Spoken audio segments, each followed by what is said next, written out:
And welcome to the AEW Dynamite preview. We are the Dudley Boys of WhatCulture. I'm Adam Wilbourn, joined by Michael Hamflett and Michael Sidgwick, here to look ahead to tonight's episode of AEW Dynamite. But before we get into it, if you're a fan of this sort of thing, make sure you subscribe to WhatCulture Wrestling on Apple Podcasts, Spotify, Amazon Music, and YouTube. Where we do daily wrestling podcasts where we not only review AEW Dynamite, but also AEW Collision, Raw, SmackDown, the show formerly known as NXT 2.0. Pay-per-views, premium live events. We have interviews, roundtable discussions, and a roundup of the week complete with a bloody good quiz, of course, on WrestleCulture. As I said, though, joined by Hamflett and Sidgwick to look ahead to Dynamite tonight and the return of Kenny Omega. Don't f*** it up. Do not f*** it up. Yeah? We've started. Yeah, well, yeah. I mean, I think that's an appropriate start because I'm watching Raw and NXT and going, you f***ed it up. So, yeah, don't. Yeah, please don't. I want to, me and Sidge experience our joy in a very different way. Mm-hmm. I have had a lot of joy out of my favourite show for the last couple of years, but I've had no joy out of Sidge's malaise with pro wrestling. Sidge has had no joy from his favourite show for the last couple of years, but gets a lot of joy out of my misery. So this week, stands to be the best of both worlds. It's been a good week, so far. Yeah, because if especially last night as well. I'm going to get my suit measured. Yeah, see, this is it. It's more misery that Sidge gets out of me, which if I'm a true hater to the bone. If Dynamite is good, it can be a rare Dadley's double dub. Because I am actually ready to actually embrace Dynamite this week for the first time in months. I feel excited to enter the world because Kenny Omega's in it, and I feel a little bit alienated by mine this week. Mm-hmm. It's not a big opportunity. It's very, very bubble this, but I just sense people that do watch WWE and AEW, I think, might be sharing my sentiment this week. There's a bit of a small window of opportunity here for AEW, I think.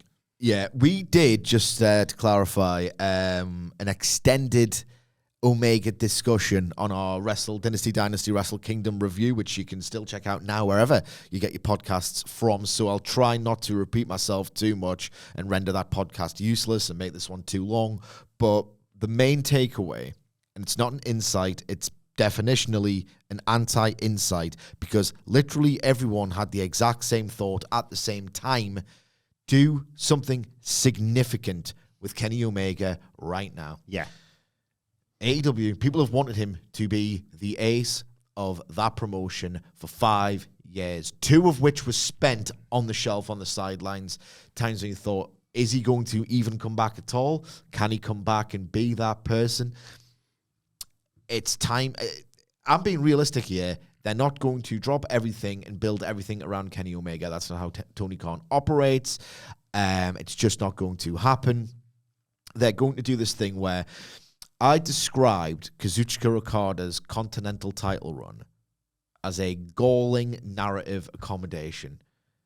Almost insulting in the respect that to put the make up a belt for him realistically, I think that tournament is devised and that title run is devised when they get the answer of, yeah, I want to come over. I'm not going to the Fed. I'm coming here. Right, we'll do the C2. Means we can do a little G1. We can build an Okada island on our Galapagos. Is that it? Archipelago. Islands. A group of islands, right? Trying to sound clever, but I'm not. Evidently, I'm not, so whatever. It's a Carter Island. You could have been naming a footballer to me there, and I would have been oh, yeah, is he any good? A Carter zone. Yes. Continental title zone. International title zone. Kenny Omega is not going to be at the epicenter of the world of AEW because, definition, there's no world. There are islands. There are zones. Zones. There are zones. Like that. It made me think of the Alton Towers map. I was thinking of Sonic. Omega is going to enter the Continental title zone almost indirectly. You might talk a big game and say he's coming for everything, but that everything is situational in terms of AEW because there are too many different zones. There is no one true path to be the absolute guy. Jon Moxley is, but also isn't. It feels like he's on his own island with a world title. They are selective about what gets priority, what's considered the most important thing. They cannot build the world of AEW around Kenny Omega because there is no real world of AEW right now. As I've said before, and I'll say it again, there's a collection of zones, a smattering of zones. He's going to be in one. It's going to be the best zone in AEW. But this idea that he's going to be the standard bearer of what AEW is and its top star, sadly, I don't think that's happening. However, I have made my peace with that, and maybe I am holding AEW to a lower standard. I'm being a little bit pragmatic about this and having some perspective. I'm just glad to get Kenny. They can insult my intelligence by saying, oh, Okada, it's the same Okada as New Japan. He's got a belt. No, it's not. It's a completely different thing. He's just got a little prop to make him masquerade as the old Okada. That's essentially what the Continental title is, and it's almost insulting that they would think that you think, all right, okay, well, he's got a belt. What are you complaining about? That's wrong, and they know better. I think Kenny's going to be in that role, but I'll just take any Kenny I can get at this point. I'm being realistic about it. I'll still be pissed when you see Mox and Edge have some 38-minute at Revolution, and it's just not going to feel state-of-the-art or cutting edge or the most important thing, and it's going to be so needlessly intense. It's going to be giving NXT Black and Gold in 2021 as a program. I'm really not looking forward to it at all, and it's going to take precedent TV time-wise, top of the card-wise, over whatever Kenny does between now and All In. I know I'm going to hate it, but I'm being realistic and pessimistic. He's going to be in his zone. You mentioned when Kenny Omega made his return at World's End, obviously there was a huge nod to All In Texas, but that's 6 months away. Yeah, but I think that's a good thing. Weirdly, and I do agree with the point about Okada having that belt is almost like sort of pretend that you've got. It's make-believe. However, off the back of the C2 final against Osprey and Kenny's return and how great Kenny was against Gabe Kidd and the All-In, like the framing of that, it's happening in All-In Dallas as long as nobody gets injured. I think this already feels like it's got momentum. Like Kenny's return, like if the match maybe wasn't as amazing as it was, things might be different. If Okada and Osprey just wasn't the level you would have expected, if it didn't, felt like a G1 match, that final did. But all of these things did. And yes, it's not for right now, but because that destination has been established, they're showing you the long-term booking, and they're doing it in kind of the most obvious, like NXT 2019 way. Like stand there and stare at each other, and you know it's coming down the line. However, because it's this match, because I would argue it's the only match pairing that AEW's base still has as a proper stadium-sized draw. I think they've gone through the rest. Maybe I'm forgetting one. Maybe Kenny and Darby actually to AEW's base, but Kenny and Okada is the one. That makes me more excited. For the first time in a while, AEW has shown you a clear, obvious, and awesome destination. Like, because Darby and Moxley was that, wasn't it? And then that's become less interesting because the Death Riders suck. So, like Page doesn't have one right now. You're waiting for his babyface turn, but there's no obvious match down the line that symbolizes that. You just, come on, get to whenever the Page turn's coming, whatever.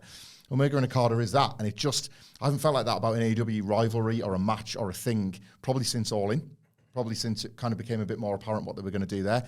And Kenny's journey, however one of you describe it, might feel like it's just in the Okada zone, but because that is so big and because that is so real feeling, they're not having to lie about just how big this match is. Everything he's doing en route to that will feel bigger as a result.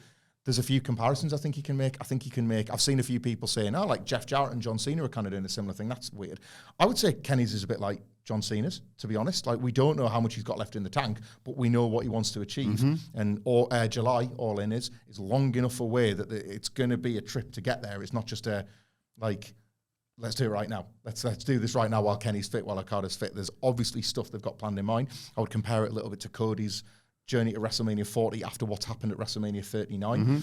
Like, there is a lot to be said for the destination being there, and touchwood, injuries notwithstanding, how you get there. It does feel like, I don't know, like, and it's Kenny Omega as well. Like, nothing he does is by accident. Things he puts in matches are there for you to think about in future matches. Like, this feels difference-making to the makeup of AEW, even if he's not anywhere near the world title. The state of the world title at the moment, I'm glad he's not anywhere near it. Like, I think that would be, like, denigrating Kenny Omega to be in that Death Riders mix right now. To a casual fan wearing the bubble, and, like, I mean, they're just not going to receive him if he's not at the top of the card. Yeah. Like, you know when you, and I was guilty of this, and I think a lot of fans our age are of, this doesn't need the title, and do the title with, like, your B+ wrestlers or whatever. It doesn't work like that. No. You know what I mean? It doesn't work like that in terms of presenting a star. I will say, when you're that hot, that you're bigger than the main event and you're bigger than the title scene or whatever, I quite like that because it shines a spotlight on what should be happening, even if it's not. So if Kenny Omega comes back, and based on what we saw at Wrestle Dynasty and what we already know of Kenny Omega, if he just comes back and commands the spotlight and commands the attention, I quite like that, because then the conversations need to be had to a Jon Moxley who hasn't drawn in this role and has been critically panned and all that. Then conversations need to be had. That, to be fair to Kenny Omega, amidst much controversy he had with that locker room. Yes. I think you all suck. Like, sometimes wrestling needs that, that like water finding its level and the cream rising to the top, all these cliches. Like when the main event, and like it doesn't always feel fair. CM Punk's title reign in 2012, never getting that main event, ultimately became kind of the story of that run. But Yeah, I don't want that with Kenny. But I want Kenny to kind of force everybody else's hand and make the conversation back about, that's what being the best looks like. That's what being elite looks like, because you're not feeling it at the top of the card with Jon Moxley. And my counter argument to that would be, will Osprey embarrass Jon Moxley in the ring and as a wrestler and as an attraction, as someone who was over? And that didn't change anything. But everybody watching, not everybody, that's a sweeping generalization. Within our bubble, everybody is saying, this is Osprey's the second he wants it. And I feel like that's the conversation you want to be having over Kenny Omega. Like, that to me is what will energize AEW's fan base around Kenny, is that belief that it might not change it. Yeah, Moxley might have too much power over this belt and over this. They're going to tell a story long term, probably with Darby and things like that. But I just, I feel like it's as much about like energizing the fan base, and I think Kenny will be all right. I honestly think if his star power is what we believe it to be, and the matches will deliver, and we know this, and Kenny himself wants it as well. He f***ing wants it, and that feels different to where we were at. That. He's right. He said he's ready to reclaim it all. Yeah, that feels different to where we were at with a lot of Kenny in AEW. Like, certainly the maybe he's had the perspective of I can't piss around anymore. Yeah. Will he interact at all with the Death Riders? They're reshaping AEW as they see it, and he's an EVP or former EVP or however. It would make no sense for him not to. Yeah. But then we've talked about this at length, extensively, about the Jon Moxley problem with this. There's so many. It's just such a flawed premise to shape everything around. Like, he could conceivably have a problem with everybody. He should be disgusted with the way Chris Jericho goes on. You know what I mean? But he's Jericho's mate in real life, so he's just going to give him a pass. Like you do with your mates. Should we drop it in the way that they've dropped it? Well, they've dropped it, yeah. You know what I mean? Yeah. They're just baddies. He ties up the Rock and They're Roll cartoon baddies. Yeah. He might as well be after he's, gagged and bound the Rock and Roll Express, which he did. Did that happened. Why don't next week? Oh my God! It's time to play the game! Time to play the game!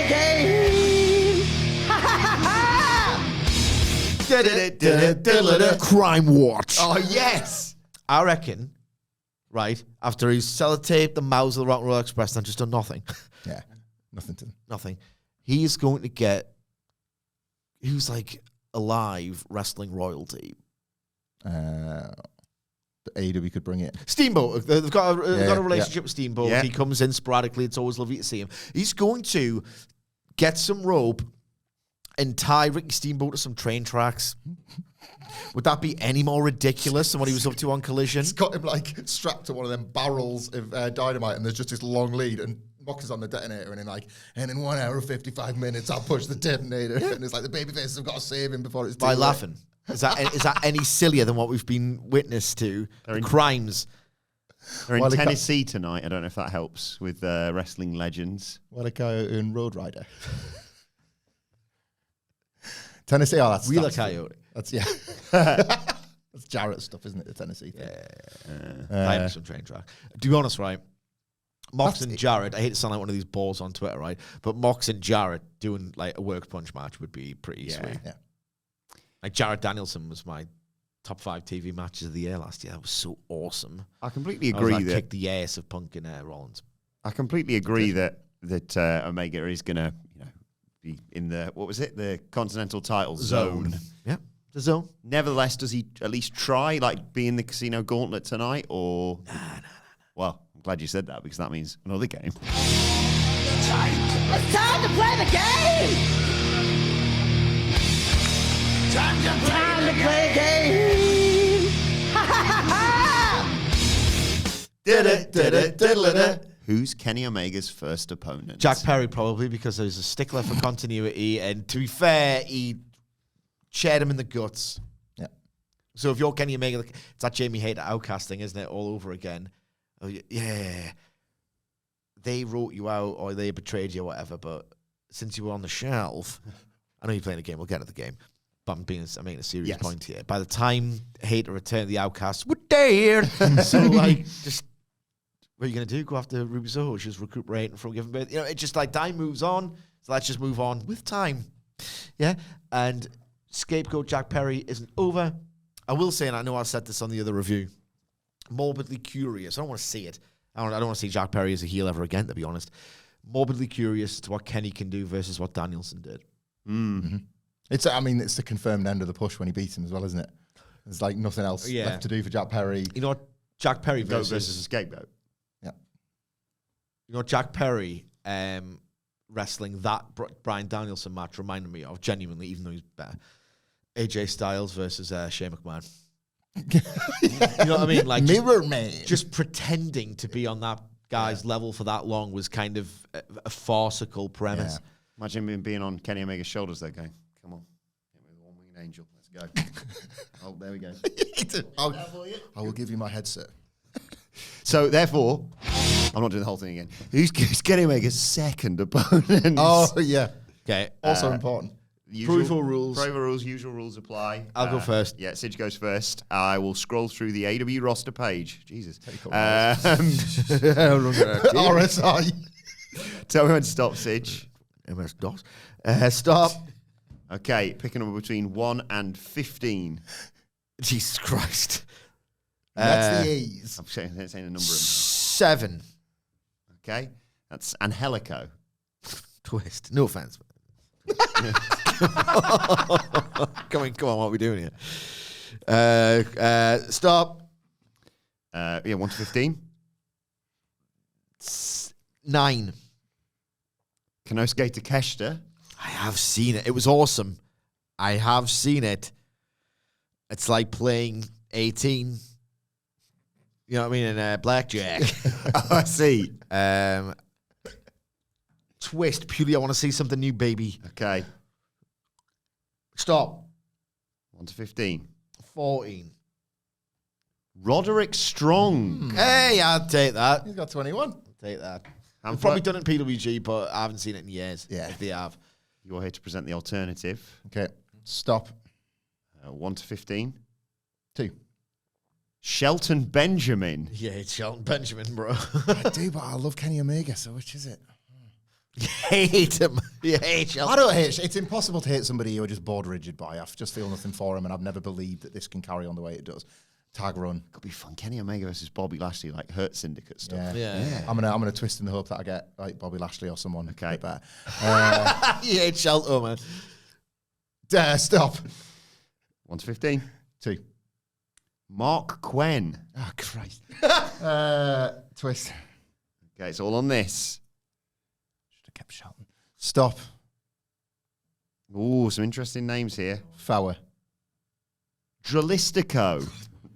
Should have kept Shelton Benjamin. This is why people book Shelton Benjamin, because it's like, well, you're rolling a 3, and it's a 2 and a 1 on that dice. Sid, let's talk Casino Gauntlet match. Yay. It's sort of a double whammy yeah, tonight. yeah. We will get later on to the qualifier for the women's Casino Gauntlet, which happens next week at Maximum Carnage. That's the lamest Yeah, let's be real. Come on. Funny though. It's like Maximum Carnage.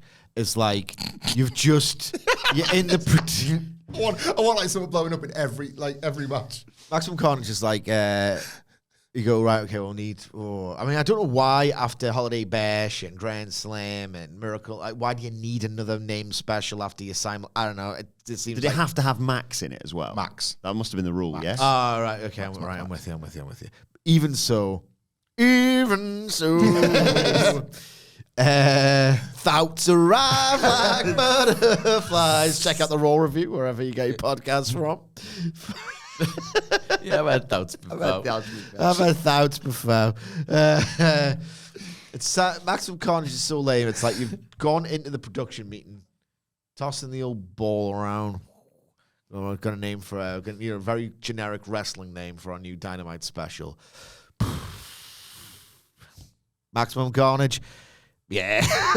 Like a seconds of It's funny thought. to think of like the video package that opens the show. So it's like, say there's a world title match. Like, say it was Moxley. Sounds like an XPW show. Yes. Do you know what's actually worse about it is he's stolen it from comic books is what he's done. Is he? Yeah, there's literally there's a Spider-Man villain called Carnage and there's an actual comic book called Maximum Carnage. So I don't know how he's not getting sued for this. I really want like something just to like sort of tee up the night. So say it was a world title match, Mox versus whoever, and it's like big explosions. They lean in. It is silly, but you can have fun with silliness in wrestling. Maximum Carnage starts right now. Tonight's the night we're gonna make it happen. Like the contrast of the two things. Can we talk about the Pointer Sisters? Yes, we did that last week, but I haven't had your thoughts. What do you make of it? Sucks. Not for me. I like it. We discussed on the desk. I didn't like the take of, God, you're not bored of butt rock. Yes, but there's a plethora of other songs and genres you can play with. I like the idea of it not having guitar instrumentation, because in a way, AEW's dated from day one, really, in a lot of respects.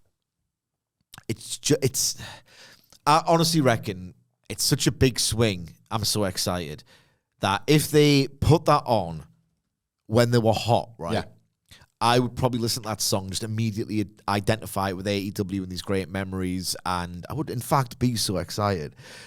But it's too tonally. It's AEW 2025. It's tonal whiplash all over the place to begin with. Too many zones, too many tones. Too many zones, too many tones. Including Including Khan. Yuck, run amok. The idea of it being, we don't do I'm this. so excited, and I just can't hide it. And it's like the brightest thing you've ever seen. It's like, you know what I mean? I like Hans Moleman. I'll get to the Casino Gauntlet. I'm genuinely looking forward to it. But it's like that Hans Moleman thing where I've been saying all along, light up the crowd, light up the crowd, light up the crowd, please, light up the crowd, light up the crowd. Just please light up that crowd. I want to see all their our smiling faces. Light up the crowd, light up the crowd, light up the crowd. And then they do it on this launch of Max the simulcast. I was like, no, that's too bright. It's like when you combine the brightness of the crowd with the LED barricade, that's too bright. I know I can. I'm such a bitch. I know. But it's like, but when you go, I'm so excited, and I've just been blinded, and it's the brightest thing ever. And it's like, oh my God, well, it's happy times are here again. No, the show sucks, dickhead. I'm John Moxley, and I'm on a crime spree. What are we doing? Like, I don't actually. That's the question. I don't know what we're doing, but I do know that AEW knows what they're doing with a Casino Gauntlet match. Before we get to that, on a roll. It's time to play the game! Time to play the game! Ha ha ha ha!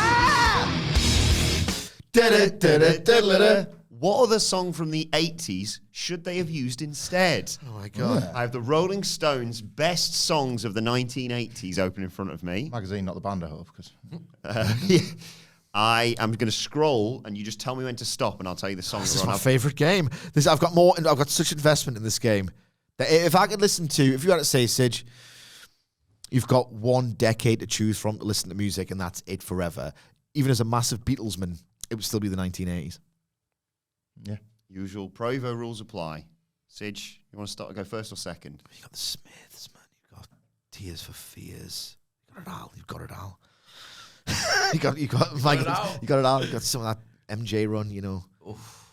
You got like the rise of real rise of alternative rock in Washington. You've got it all, man. Stop. Okay. I've started at the bottom, which is the number 1 list. So I was going up. So this is number 6, the 6th best song of the 1980s. Whitney Houston, How Will I Know? Absolute It's banger. amazing, isn't it? I will on it. Whitney Houston's 80s stuff is Yeah, it's unbelievable. great. It's great. Stick or twist? I mean, I will twist. Actually, early 90s stuff's great as well. Whitney Houston would have been a great choice. There's so many we can pick from. I will twist. It's always a twist. Stop. Kate Bush running up that hill. Yep. Oh my God. Nah, you know what? I'm going to twist because it's already... It's too identified with Stranger Things now. What show? What does that stream on? Dun-dun. Stop. You've got Grace Jones, nipple to the bottle. I'm like, over to you. Great. I love Grace Jones. Stop. People are going to think this is, I promise you this is legitimate. Pet Shop Boys and Dusty Springfield, what have I done to deserve this?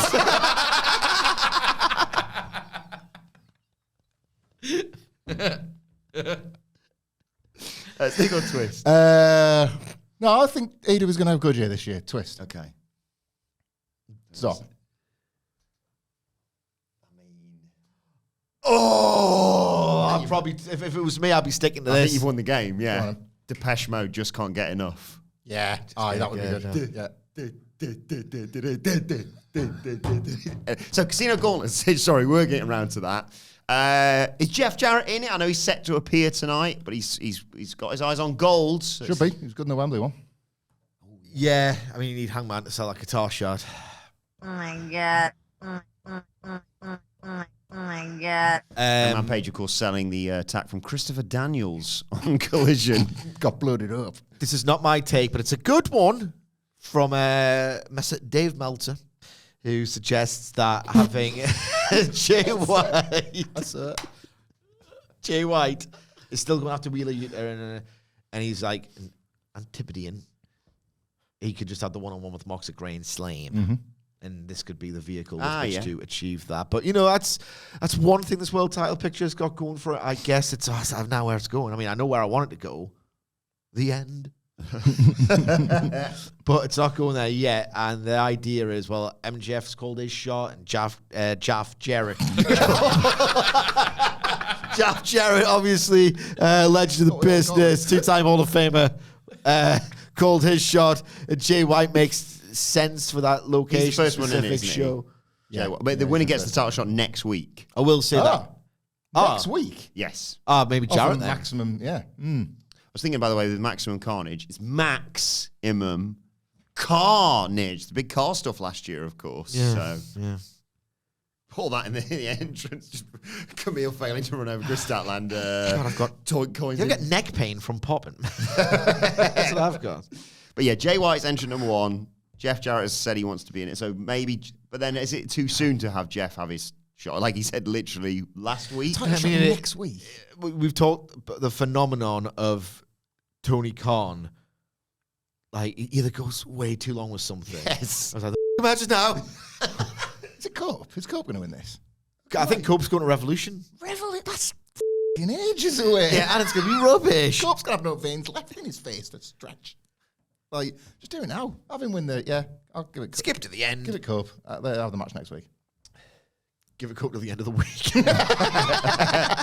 Mr. Numbers. Yeah, I'll tell you what, we're being dicks. We're in a good mood. It was a long Christmas break. Yeah. We're getting all this dickheadery out of our system. Casino Gauntlet is goated as a match type. Singles, more than tag. Jay White was sublime in that first one because he's the ultimate spoiler, and like every single time someone feels like they're getting like that head of steam, having just entered the match, and there's an urgency because the whole layout and structure is immaculate. He's the guy who's like, oh my God, Jesus Christ, I know Commander's in, he's kicking it. Oh, Jay White's just given the Blade Runner, you know? It's surprise. It's just it's a goat match. I don't care who wins because Moxley versus anyone except Darby feels at this point like a obligation to keep the whole thing going. So I'm not really emotionally invested, but action-wise, I can't wait. It's a stunning match. It's tricky if you're not really picking a winner here. You're picking a loser, aren't you? Because you're picking the person that loses. John, like if you were saying like Osprey's good at these, so like Osprey could win it, but then it's like, well, then he has to lose a title shot in 7 days. Yeah, that's not great, is it? Like it's a tricky one to call. In that Osprey's wrestling already, man. Of course he is, yeah. So yeah, like, but I was it's going to say because Mark Briscoe would be a name I'd throw in there, but he's wrestling as well tonight. Yeah, like somebody that gets defeated in We've 7 been dicks days. on this preview. This Dynamite looks the tits. Yeah. Could it be someone like Daniel Garcia? I know he's a You always champion already. forget that he's got the belt though. Yeah. Because there's got history there. Not being funny. Like, I'm in a mood. And I know people sometimes will get bored of moody content. Why'd you pick me? All right, Balotelli. The more that it's one of the wrestlers that you kind of suspect because you've either been told outright or shown they're getting the shot at Moxley at some point. I need that process of elimination to happen from next week onward. So I want Jay White or Jeff Jarrett or MJF or Cope. Jarrett's a good one because nobody is fantasy booking him actually winning that belt as part of whatever this run is. So that's a safe bet at least for the quality of the match. And then maybe Jarrett.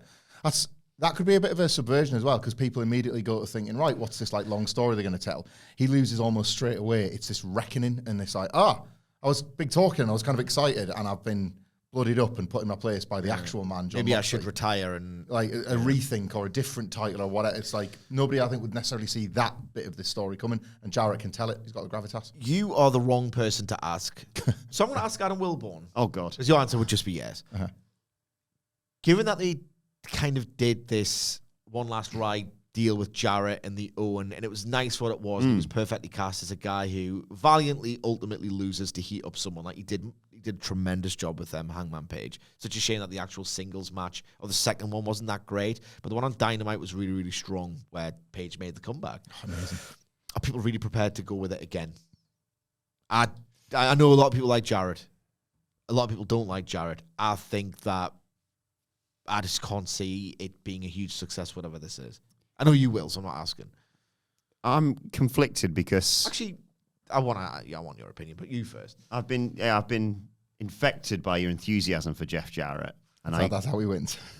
I just there is something in like I don't know whether it's what's the contract thing that Christian's got, whether it's like if you did something like that, whether people would be more or less on board with it down the road. We're not doing Jeff Jarrett versus Christian Cage. I'll tell you right now. No, but as There's a in, little company that did that. It's 10. No. He's not the right guy. Yeah. But I World title, get Moxley the out of here. I like Jeff Jarrett. I like so him I'm too. on board with it. But yeah, I don't know whether you do it so fast, and then I quite like that because, like you say, you've got all these dates in your head. You've got the Australia show. You've got Revolution. Yeah, Jay White. I mean, they might just do Jay White because it's like, well, Jay White's already had a shot in that 4-way. So, but then again, they're in Australia. I don't know. Yeah, do Jeff Jarrett this week. Bollocks. Yeah.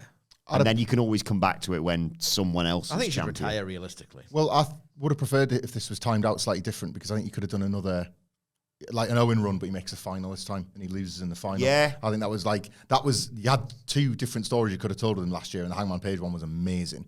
But what it's left is this possibility of him, right, second bite, last chance at the stadium, and it's in Dallas. So it's a cowboy kind of like aesthetic that they've put on the branding. Pitching that Jeff Jarrett headlines all. No, I'm pitching that he makes the final and loses. Right, okay. So because that is for the shot, right? So whoever he loses Yeah. is immediately like set up for that world title match at All In. But like Jarrett came this close, and again, ultimately, I think like Sting, Jarrett MJF in the final or something. yeah. The Oh, I'd like to see that. the booking of Sting broke the mold in a lot of ways. Tony Khan's booking of Sting broke the mold, but the Jarrett one, I think, has shown you, as a babyface at least, that the money really is in the heartbreak of his failure rather than for a change, Jeff Jarrett's success. Like if he was a heel, different, but this time he's found the pathos, and yeah, like him losing to Moxley, I would have no problem with next week. It'd probably be the most fun John Moxley match in a while as well. Like, and him losing the tournament again because he did such an amazing job of now him and the Owen are like intrinsically linked whenever you want to pick that back up. So it's a tricky one to tell if you're dragging it out a long time. It is a bit John Cena-esque in terms of like, yeah, he could have all these different Jeff Jarrett started it. varied Oh, ways he didn't. of like, Cena's started got Chamber, everything. Rumble, Money in the Bank. Yeah. You've got the, Don't need to see that much Jeff Jarrett. This don't is need to a see point. that much Jeff Jarrett. I've noticed a little bit of idiotic backlash from ball knowers about Jeff Jarrett this week, and I think it's come from the general malaise towards AEW of late. I think like Kenny Omega coming back has brought into sharp focus a lot of people that haven't really earned the pushes they've had. That's Christopher Daniels, Jeff Jarrett, Cope. It's feeling like the retirement. Yeah, I don't count Jeff Jarrett amongst them. Well, he's older than the lot. But age is nothing but a number, Sidge, as well, we know. And Jeff Jarrett's... I was going to say yeah, so. Yeah, I know. Jeff Jarrett's TV age as this character is like 2, and he's done it as a heel, and he's done it as a babyface, and he's, I would argue, but he's earned his spot compared to some of these people in AEW. He takes losses as well. People just assume he goes out there and wins. He gets beat all the time. Yes, live long, dear. Yeah, it's not. It's different. Is MJF in the Casino Gauntlet? What's next for him? Because I know he wants a world title. He's not jobbing in a Casino Gauntlet. I'll tell you that right now, and I'll put money on it. But he's appearing live as a promo. I think at an absolute minimum, because he's clever, very clever, he should say, I'm going for that title, because every name wrestler should constantly be saying, I want that title, and they should be ultimately distracted from that aim by a grudge feud. So MJF saying, I'm going for that title, doesn't necessarily mean he's going for the title. It just means he knows what a wrestler should aspire to do and aspire to be, and he should be derailed in that quest by... Now, who should he feud with now?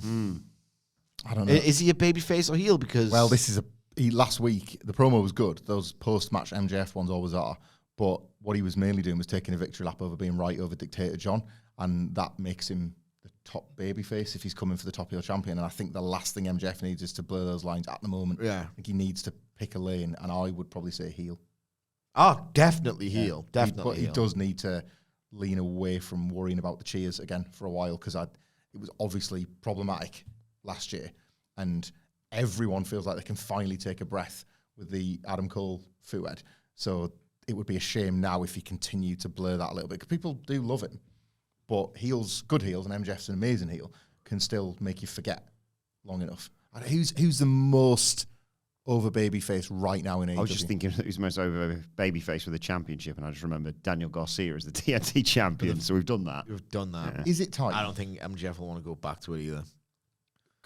Could we be overlapping here? Could you do MJF and Kenny Omega? Start of a proper program rather than the singles match build that they had at that like sort of abbreviated thing at the back end of MJF's title reign. And this is the start of that. You know, they often do the we'll hear from, and then it turns out the 2 segments are one. Like, maybe. Kenny Omega is like basically in one night said, I'm the best wrestler in the world again, and then he said, I'm going to reclaim it all. And who else but MJF to say, I think if I'm the best wrestler in the world, and I'm going to reclaim it all. He said those exact words pretty much, didn't he? I don't hate that at all. That would be like a revolution. Yeah, I was going to say, you need something big, like, don't you, for MJF to get his teeth into 2025. I'd really like that. I'd absolutely say that. Proper AEW as well, isn't it? Yeah. It's like no messing about, big as stars you said. coming together. I want to see what an actual program between them looks like as well. Also tonight, Buddy Matthews versus Will Osprey. Oh my God. I said on Twitter that this, as a compliment, is going to be idiotic. Like, I'm not saying that they're just total meatheads in terms of their inability to craft a match. I'm not saying that it's Davey Richards versus Davey Richards. I'm saying it's going to be idiotic because there's going to be some bumps here. It's like, lads, I mean, I don't want to watch a Raw match ever, realistically, but it is TV.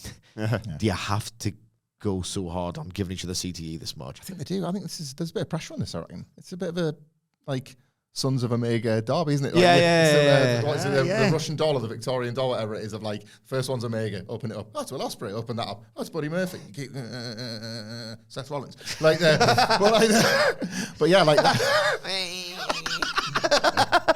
That's kind of what it is, isn't it? Like, and Osprey in particular has like a little bit of pressure on him for the first time ever to be the best wrestler in AEW. He hasn't had to worry about that pretty much since he arrived. He did have 2 5-star matches on one night. Yeah.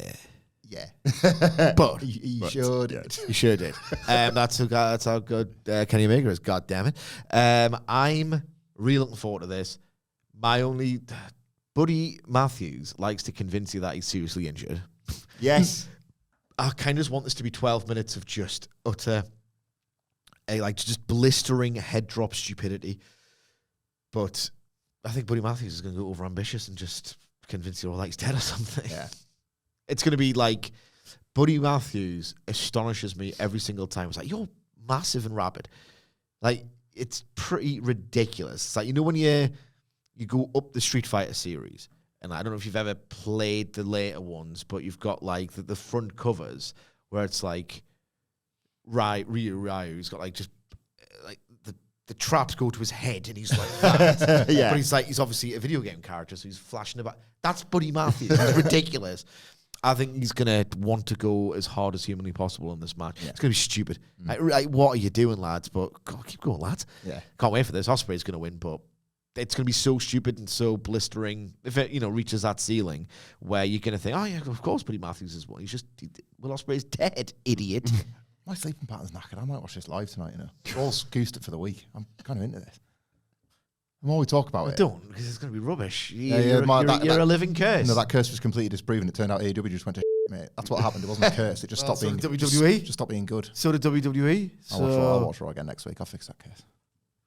I won't watch Raw again this year. Fix the curse between 2001 and 2022. 3 hours live on a Monday is we're on our 30s fact, but yeah. Christ. I would really like someone to do the stats of every time there's the picture of your cereal before the show. Yeah.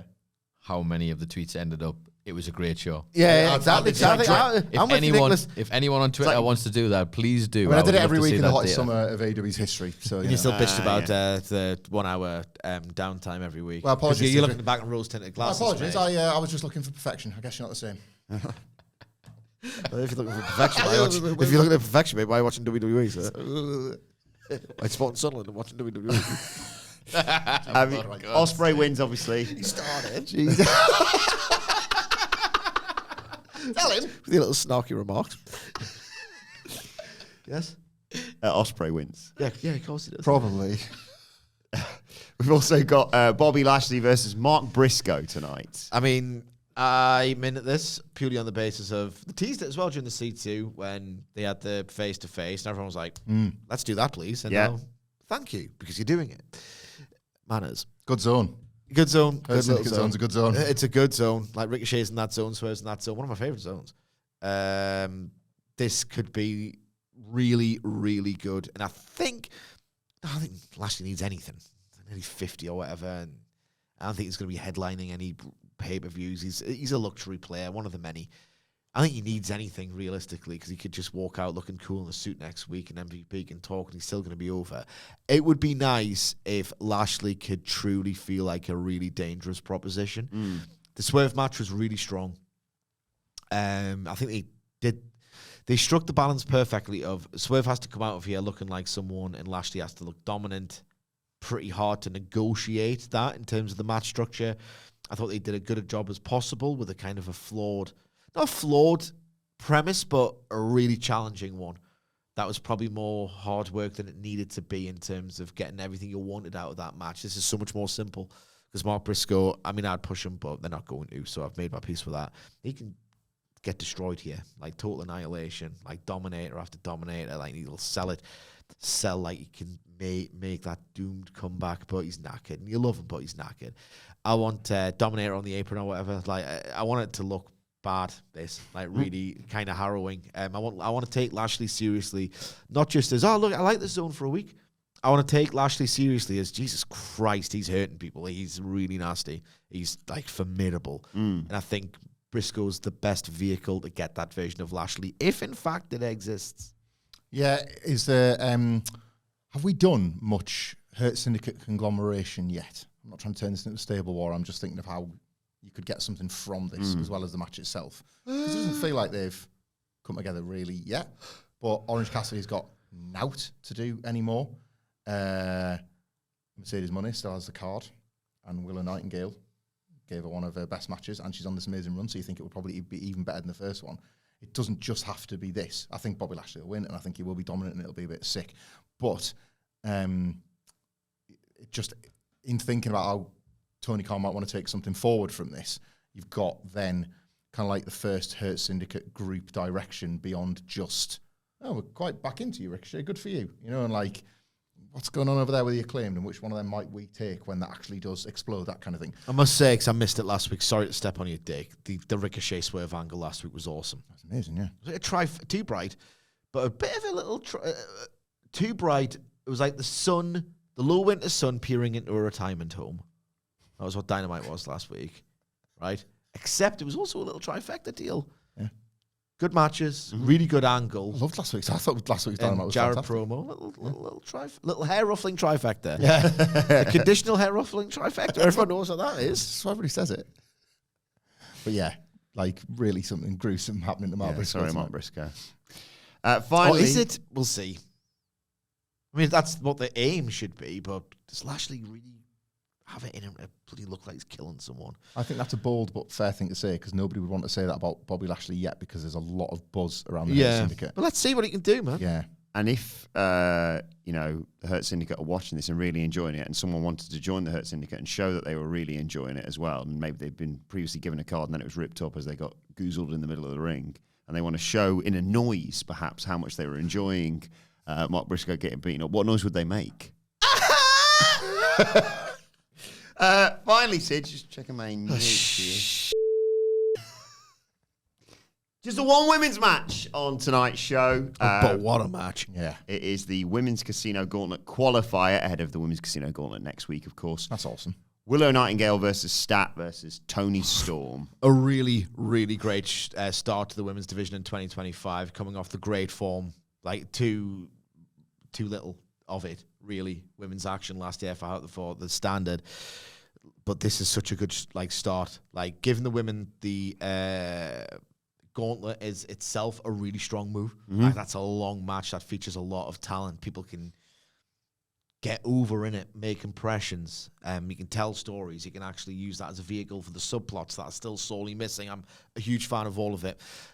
This three-way, I think I'm even more hyped for, even though it's just the precursor, because I've been saying, like, for years, you cannot book the women like the men, but you do, because you don't have the luxury of going, all right, keep these wrestlers over by giving them, your Dustin Rhodes veteran or your Tony Nese mid-carder or, I don't know, your Wheeler Yuta up-and-comer. They can lose to your Moxleys, your MJF. So that's how that men's division tends to work more often than not. You can't do that with the women because then if you do that once a week on Dynamite, then you can go 4 weeks without seeing Chris Statlander wrestle and then her momentum's gone. Mm-hmm. And it just doesn't work. You should not use a lot of the greener designated jobbers. Just don't use them anymore. I'm sorry, it's not working. So it shouldn't be up to Tony Khan to give them a living. Like, it shouldn't. I know, it's harsh, but it's the truth at this point. Have more. I said book it like New Japan book their men's upper mid-card to top card division where you see loads more rematches. But the wrestling's so good that they build on it and build on it and build on it. Like that core. Do it like that. Do it like that. And this is what I've been after. This is all-star action. This match could be awesome. Like, some heavy hitters in there as well. Like the 3 heaviest hitters, not including Jamie Hayter, in that division. Stiff, explosive, dramatic. You could have anyone win. Tony Storm, really clever. She doesn't win, but has a good showing. In character, she can now say, oh, I'm nearly at the top. That's my best night yet. Best night yet. Without winning, Willow could win. I'd love it. Statlander could win. I'd love it. They all deserve everything in AEW, those 3, for getting over, despite how, despite themselves, despite where they should be. They, through pure talent, drive, force of will, ability, whatever you want to call it, they are way more over than their push. If you're a woman and you're over, you're more over than your push in AEW. That's just how it works, sadly. So I'm so into this match. It doesn't really matter who wins because there's nothing that much on the line. Tony Storm winning and going, Jesus Christ, done it. I mean, I like that. Yeah. But she doesn't have to win. She can come close and go, God, I mixed it up with the main event stars, the main event gals. And, I came this close, and I'm going to make it. Great idea. What a really cool idea to, can't win yet, otherwise it's boring and I'll get overexposed. An ideal way. So I wouldn't have her win the Gauntlet necessarily, even though she's going to because it's Grand Slam Australia. I should shut my mouth. Yeah, I was going to say, I don't know when the title shot goes to, but that would make sense, obviously, mid-February. Yeah. Honestly, right, if this was, when we talk about the WrestleMania cards, and you're putting wrestlers against wrestlers, and it's like, now this could be like an All in Dallas women's title match if on consistent form and star power and just constant love of the fans. These are your top 3 ever in AEW at this point ever. Like all the clips, Britt. Yeah, all of them. And if you were sort of like I fantasy think booking Britain match, 2020 is more over than these, or just as over. But yeah, maybe. But I think that's because the product and AEW in general felt more over. Like if you were fantasy booking our card and it was just put all your stars against each other, you can do it. This is the one night where you can justify it. This would probably be the match you would like. Mercedes Money would be in it because it's a rich history of 4 winners and it's got to be 4. But like hypothetically, big names versus big names. This is the biggest one you've got, and I love the timing of this. This honestly feels very. It's funny you mentioned 2020. This feels very online era Tony Khan reading a few tea leaves and going, "Oh, they're great, they're great, and they're great." Well, how great would that look on a graphic? And they've done it. Like Willow Nightingale, Tony Storm, and Chris Statlander were in everybody's, or a combination of them, were in everybody's end of year lists triple for Gret match, but it's better written down. Yes, yes. That's Gret humor. Like Jeff Jarrett's Gret as well. That's Gret too. I got some doubts about Jeff Jarrett, but like the graphic of the 3. Christ. They've all been considered the best in class in this division in 2024, which was AEW's best year yet for the women. Willow Nightingale wins for me because Statlander losing to Mercedes Moné, who is also form right now. She's on the best run she's been on since like probably a WWE peak. Her loss honestly made me think of Hangman Page falling short against Chris Jericho. The cameras stayed with her. You were allowed to soak in the moment of the fans being like, Statlander, we're rooting for you. We're really trying to power you back to this. They cannot drop that. It would be criminal to drop that. The connection is obvious, and it's probably never been stronger, even in defeat, because when wins and losses matter, everything matters. So her losing again is fine. Tony Storm, as we said, losing again is sort of perfect in a way, because it's almost like there's an shucks quality to the video that she's going to do after the fact. Meanwhile, Willow Nightingale kind of does need the wins because she's the only one whose booking is not matching the quality of the work. What does she really do? She brawls with Marina Shafir when there's a big showdown with the Death Riders, but the wins are no longer relating to title shots, and people are starting to notice that she's fallen out of favour when it comes to the big title matches. And to Sidge's point, all it is the first spot in the gauntlet. She doesn't actually need to win the match next week, but this win will feel big because of the quality of opponent she's beaten. Her and Statlander, I think that was the best women's match of 2024. And there's this legacy rivalry / they could make friends again. There's going to be a moment between them that will feel really cool. Tony Storm's the ace of all of this.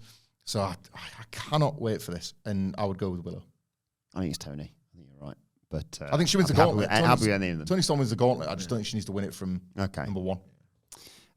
Well, that is, as I say, the only women's match on this show. So for another year, before we get to the name of the game, we have to get to the aim of the game, Sidge. Yeah.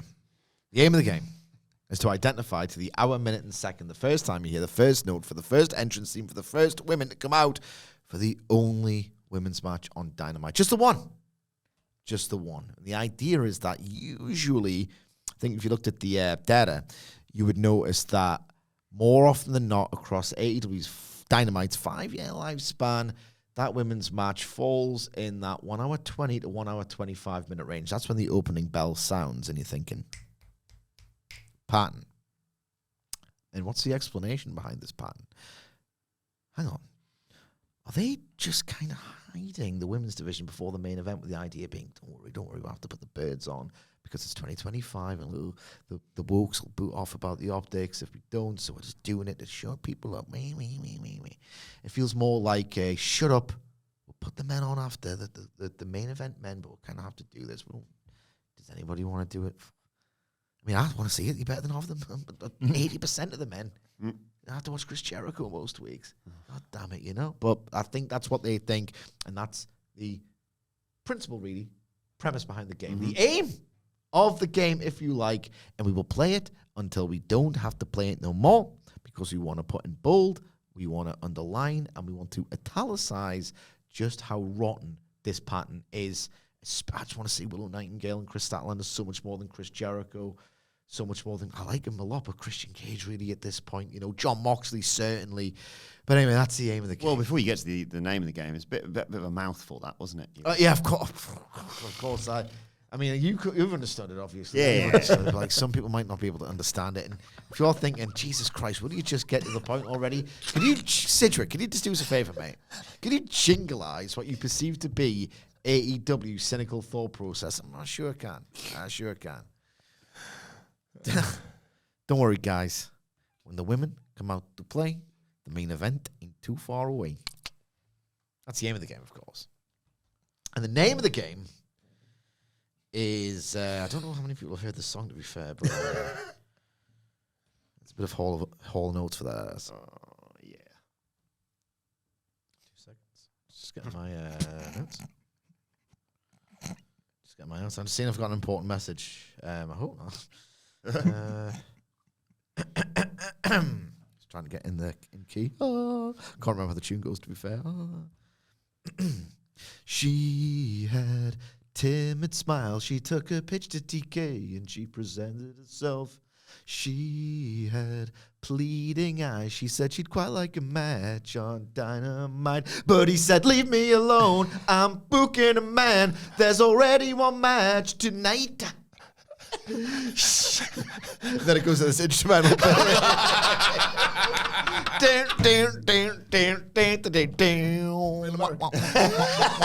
It's all notes in its family, man. She wore her surprise as she rechecked her pose and she collected herself. Dropped the smile from her eyes. She made it totally clear what she wanted tonight. But he said, leave me alone. I'm booking a man. There's already one match tonight. He said, leave me alone. I'm booking a man. Boom, let's go ignite. Ladies' night. Hold on notes for that ass.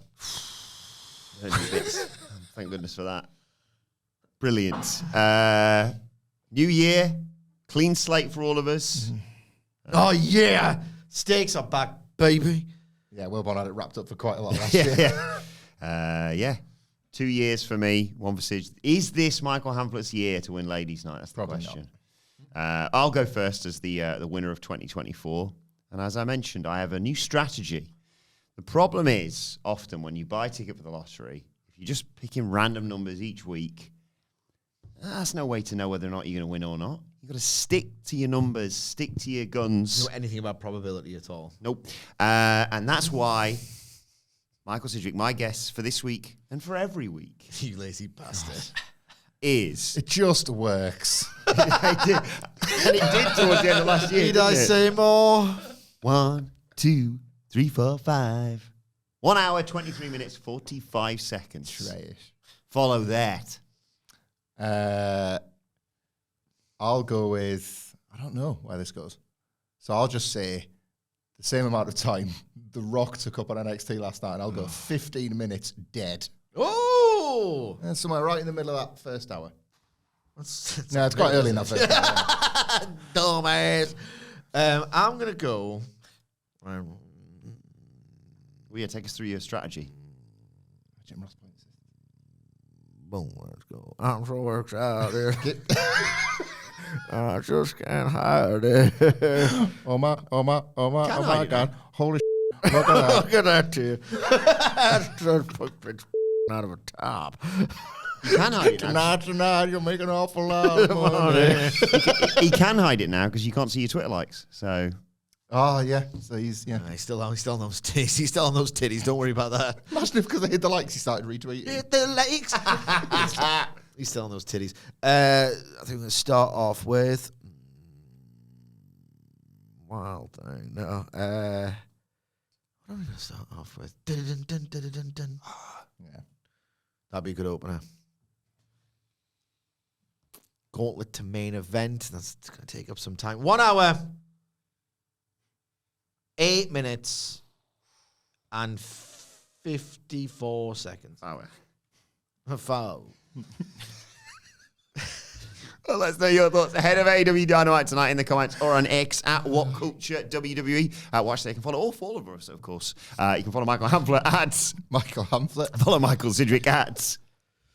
I'm Sidgwick. Follow our brilliant producer, Adam Nicholas, at... All 4 of us. It's Adam Nicholas. Follow me, at Adam Wilbourn. Follow us all, at WhatCulture WWE. And make sure you subscribe to WhatCulture Wrestling, wherever you get your podcasts from, for daily wrestling podcasts. We'll be back later on today to review New Year's Eve. And we'll be back tomorrow to review AEW Dynamite, of course. But for now, this has been the Dynamite preview. My thanks to Hamflett Sidgwick. Thank you for joining us. And we will see you soon.